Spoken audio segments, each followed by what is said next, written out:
Viewers, लाओज़े की किताब the living दाओ का चैप्टर नंबर 14, जिसका उन्वान है द एंशियंट पाथ, यानी कदीम रास्ता। उसमें वो कहता है कि when we cast our eyes upon it yet cannot see it, we call it ye।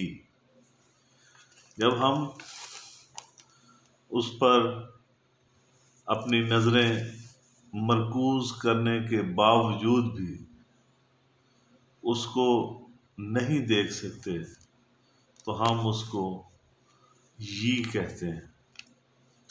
When we turn our ears to it yet cannot hear it, we call it Z। जब हम अपने कानों को उसकी तरफ मतवज्जो करते हैं और उसको सुन नहीं पाते तो उसको हम जी कहते हैं। When we stretch our hands to reach it yet cannot touch it, we call it we।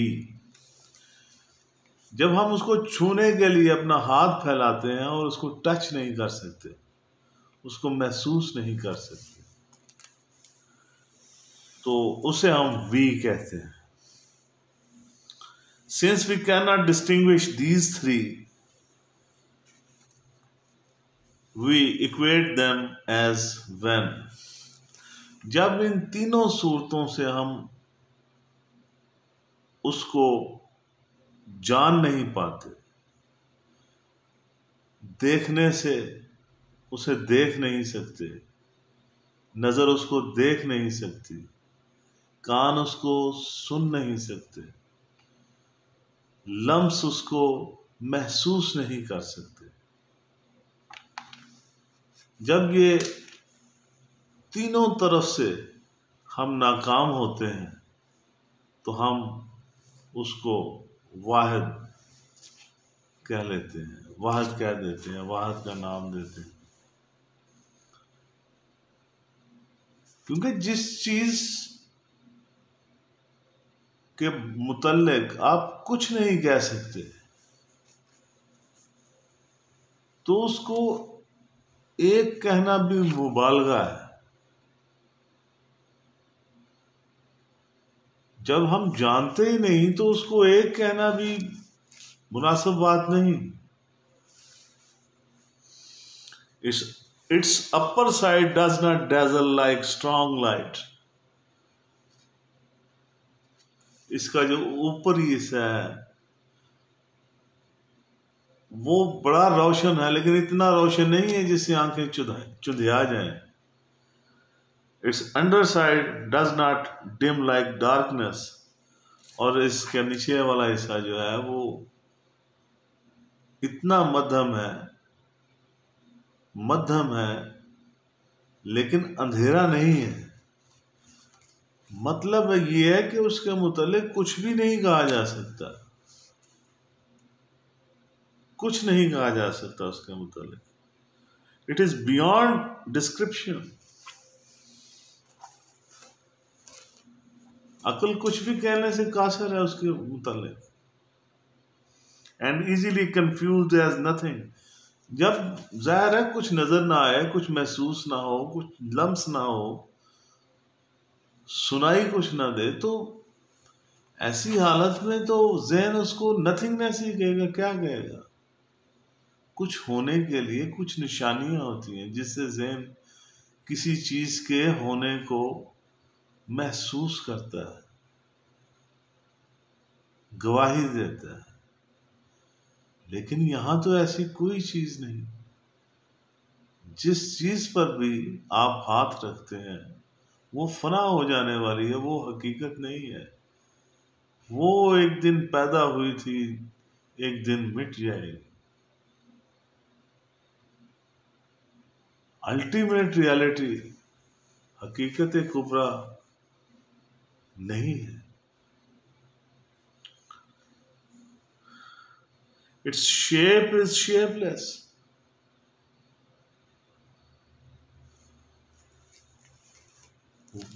बेसूरती उसकी सूरत है, वो बेसूरत, सूरत भी कोई नहीं। It's appearance is that of nothing. We call it the as if. बाजार वो नथिंग, कुछ भी नहीं, या यूं कह लें कि उसको हवास, सोच, फिक्र, फहम उसको पा ही नहीं सकता, उसको जज ही नहीं कर सकता।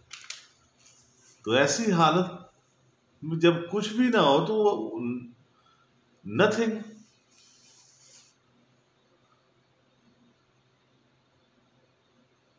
अदम।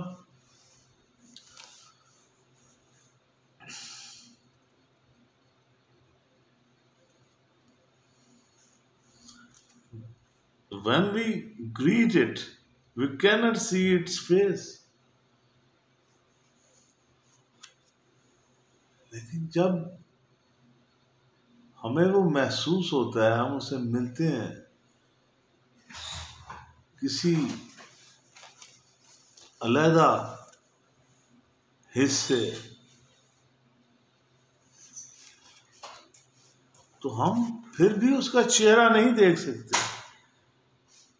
When we follow it, we cannot see its back. जब हम उसकी पैरवी करते हैं तो हम उसकी पुश्त, उसकी कमर भी नहीं देख सकते। अकल हैरान, परेशान, सोच, फिक्र, लम्स, कोई भी हिस्स उसको महसूस और टच करने से आ रही है।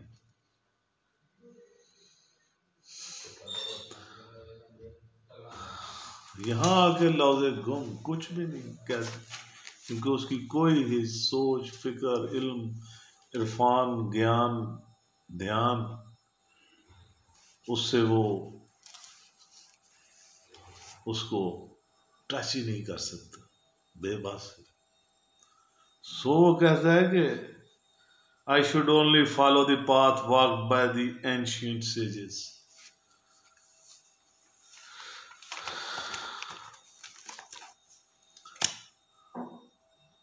और उसके पास कोई रास्ता ही नहीं बचता सिवाय जो पुराने बुजुर्गान दीन, जो नेक लोग हैं, उनकी पैरवी के अलावा कोई और रास्ता नहीं। क्योंकि अपनी अकल, फहम, सोच, फिक्र सब बेबस होकर रह गई, कुछ नहीं जानती।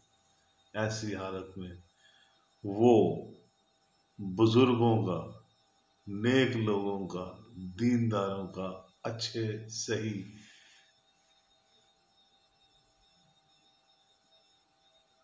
जो अपने अपने दीन पर कारबंद है, नेक और सच्चे दिल से, उनके रास्ते पे चलने के अलावा उसके पास कोई रास्ता ही नहीं है। इसीलिए उसका इस चैप्टर का उन्वान द एंशिएंट पाथ, कदीम रास्ता, जो कदीम लोगों का रास्ता है, उसी पर वो चलने पर मजबूर हो जाता है।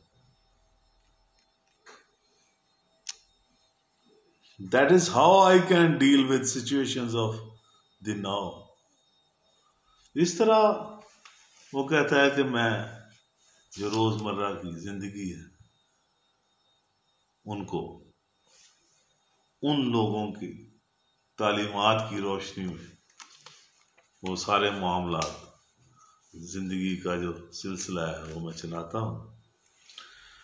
Knowing the original teaching of the ancient masters, जो वो पुराने नेक दीनदार लोग, उनकी तालीमात का जो असल मगज है उसको जानना जो है वो ही असल रास्ता है। Can be called following the way. और जो इस रास्ते को अपनाते हैं वो ही असल में दीनदार लोग हैं, वो ही उस रास्ते पर, उस सिराते मुस्तकीम पर, उस दीन पर, उसी कायनाती दस्तूर पर चलने वाले लोग। ये था chapter number 14, the ancient path by Lao Tzu. मेरा चैनल सब्सक्राइब करना मत भूलिएगा। अगर आपको मेरी ये वीडियो पसंद आए, इसको लाइक और शेयर भी कर दीजिएगा।